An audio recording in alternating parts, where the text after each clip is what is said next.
Hey guys, what is up, and I welcome each and every one of you to a new League of Legends video. Patch 6.13 is right around the corner and it'll be hitting the live service in just a couple of days. So as usual, it's time to take a look at what exactly is coming to this patch and go over the biggest changes and the new champions that'll be really strong or even really weak. All in all, just giving you all the information that you need to know to go right into this patch ready to go. So if you end up enjoying this video, finding it useful or whatever, then make sure to hit that like button to show your support. But let's get right into the first topic. Here I want to start things off by not talking about a champion, but a change to how the game overall plays out, aka the experience change. So Riot is doing some tweaking and adding a couple of new things as well that I think are very interesting. So first, starting off with the more simple things, champions are now worth less experience at levels 1 to 9 and especially at levels 1 to 3. This is probably to help the snowball effect that's currently happening, where if someone dies maybe early in the laning phase or in a level 1 fight, the game doesn't feel like it's already almost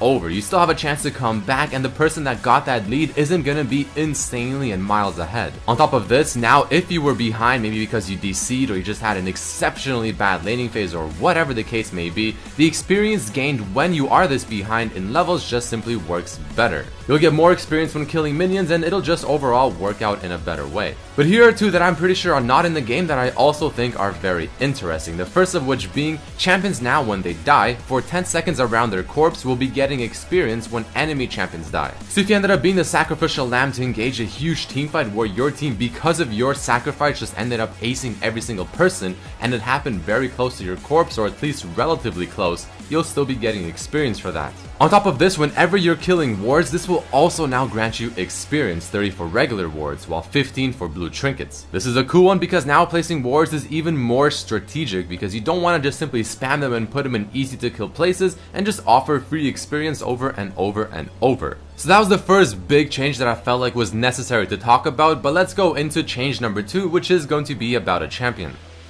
So due to the recent Trinity Force changes, Aurelia happened to become a very strong champion, one that people were banning quite often and one that you just simply didn't want to face. Apparently Riot did agree with this and they ended up nerfing her in a very interesting way. The cooldown on her ultimate has been increased, especially at rank 1, a whopping 40 seconds. But as to what this means, well, it's quite obvious. Her laning phase has been hit quite hard. She almost got the Talon treatment, where now if she were to get a lead in the laning phase by using her ultimate to kill her foe, they will not come back to lane and then die to her once again because her ultimate is already back. This gives much more room to play against Aurelia and not make her feel like she's just impossible to kill if you ever lose lane. But even having said that, I mean 40 seconds at rank 1 is definitely a lot. So the question is it too much? Well, I guess we'll see how it plays out, but I still feel like Aurelia will be picked and she'll still be a decently popular champion. But moving into the next change, we have Kindred once again. Now, Kindred did get nerfed in the previous patch to the point where, honestly, I felt like this champion was in a pretty decent spot. I mean, yeah, you can still argue that Kindred still felt a little bit strong, but not overpowered anymore, and I thought, you know what, maybe Riot will ease up on this champion. But that is apparently not the case, as we still have more Kindred nerfs happening this patch, and there are also some decent ones as well.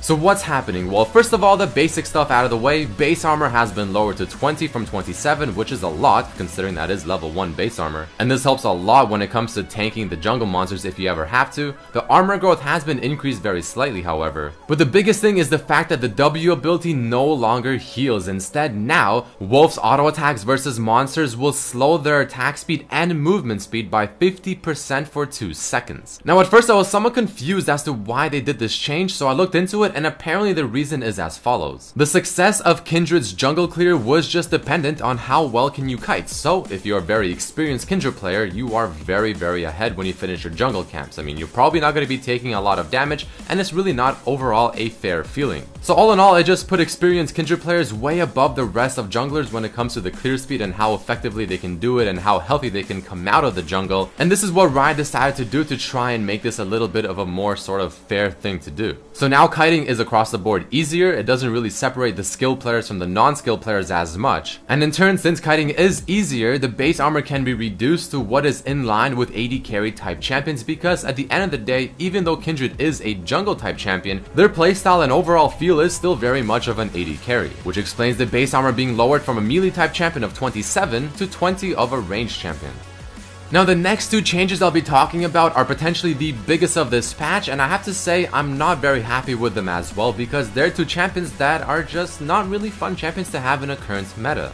Or at least for me they're not fun, but enough of my rambling, let's get right into the changes. This one is going to be to Lulu. Now there's several buffs, the first of which being the movement speed and the base mana is being increased. However, on the flip side, her Q ability Glitter Lance has been changed where now the slow duration is 2 seconds at every single rank rather than increasing up to 2 seconds at rank 5, but enemies other than the first target will only take 70% of the damage. So very similar to maybe like an Ezreal ultimate or a ZQ. But here's the part that's pretty big. Her W ability now, which is known to be quite a good utility spell that you put on champions to maybe give them extra move speed or on enemy champions to slow them, well now if you were to put it on an allied champion, it'll grant him a decent amount of attack speed. Now this one will not be scaling with ability power, so it is a flat 15 to 35%, but it lasts 4 seconds at rank 5, which definitely sounds like it's a lot, so I think this is gonna make Lulu a very solid pick whether you're playing her in the mid lane or in the support role. Maybe we'll even start seeing Lulu and Karma compositions where you just protect the ADC and watch your AD carry kill everything in sight. Maybe the meta will finally shift all the way over to the ADCs again. I mean, it's hard to say for sure, but this is definitely a pretty big buff and I think it'll have a lot of impact.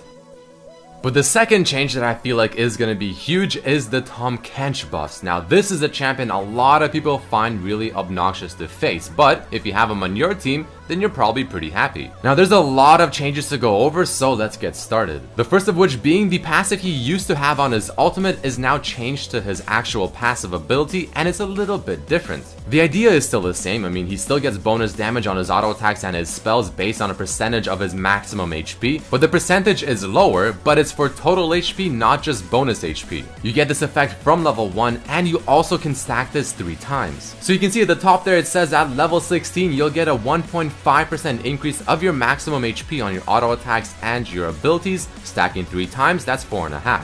But on top of this, Tahm Kench's Q ability also got increased in damage by just a bit, nothing absolutely insane, but then he has some pretty big E ability changes. So first off, the cooldown on this ability is now 6 seconds at all ranks, which is almost half of what it currently is on the live servers. But now it'll only convert 70 to 90% of all the damage you take into the gray HP that you always see on this champion and the one that you see currently in the game, rather than 100% of all damage taken. The duration of the shield is now only 3 seconds, not 6. The shield duration will no longer fall off, and you now heal more from that gray HP thing that you always get.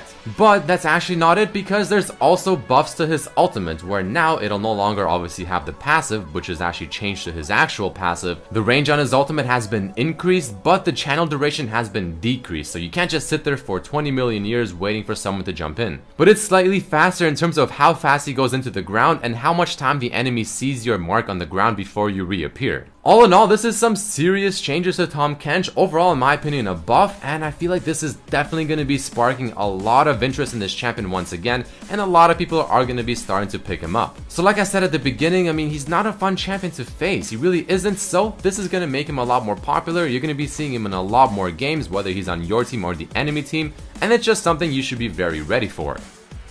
But let's move on to the next champion and the next change. This one is going to be towards Swain, and obviously it's going to be nerfs. Now he's not receiving the biggest nerfs in the entire world, as you can clearly see by the amount of information written on the right, which is a little surprising considering he is considered to be one of the strongest champions in the current meta and the current patch. But regardless, he will be getting an increase of 10 seconds to his ultimate, which is actually a decent hit, but I really expected a little bit more. But I'm sure Riot did enough playtesting to understand that maybe this is enough, so I kind of trust their judgment on this, but I mean, I won't be too surprised if we start seeing a little bit more nerfs in the next patch. Because this guy is seriously wreaking havoc in solo queue, and he's just not a champion you want to face. But let's move over to the supports and show them some love because they're definitely receiving it. The first of which being some changes to Thresh. The first change to his W is now he'll be getting 2 souls from epic monsters instead of 1. But the next buff to his W is a pretty good one, because the strength of your shield on your W will no longer be scaling off of 50% of your ability power. Instead, now it'll be scaling off of the amount of souls you have collected. Now unless I'm mistaken, Thresh support doesn't build much AP, if any at all, so this is definitely a very welcome change. But there have also been some changes happening to the support items. Now, I will not be going over every single change because there are quite a few and some of them are quite minor, so I highly recommend checking out for yourself if you want to. I'll have a link down below. but I'll be going over the bigger ones. So there was a change that happened to Ardent Sensor where now the gold cost has been increased by 200, but you now get a new effect where you get an increase of 15% on your heal and shields applied. You get 20 more AP, but you lose 50% mana regen. So it really does feel like a more aggressive type item now, which is a really cool thing. Mikhail's and Forbidden Idol also got this increase in heal and shield effect as well. But Talisman of Ascension also got a little bit of loving where its new effect now builds up to 20% movement speed over 2 seconds whenever you're near a turret, a destroyed turret, or a void gate. Its cost also got increased by 200, the recipe has been slightly changed. It gives 45 armor, the HP regeneration has been increased by 50%, but it's also lost 25% mana regen. Overall, Riot is definitely showing some love to the support role, and I'm really glad that they are because, I mean, it really is an underappreciated type role, so giving them some more love makes it a much more enticing role to play and a much more fun one. I really like the changes to Thresh's W as well, so overall, some very solid changes. But the final change we'll be talking about is going to be to Swain's brother, as I like to call him in this current meta, Vladimir. This guy also is very strong at the moment, and a lot of people hate facing him because if he ever gets ahead, it feels impossible to stop him. So here's what's happening. The passive changes are going to be essentially trying to make it so he can't just build pure tankiness and still be doing a lot of damage. Now, he'll be forced to build a little bit more AP from his items to get a better return on investment. Following this, the base damage on his Q is being decreased, but the AP ratio is being increased.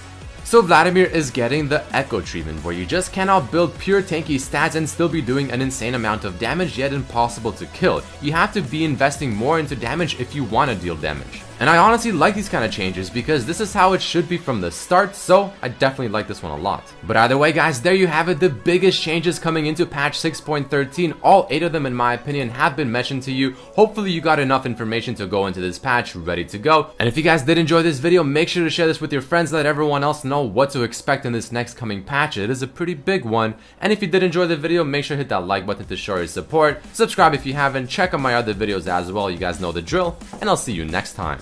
Peace.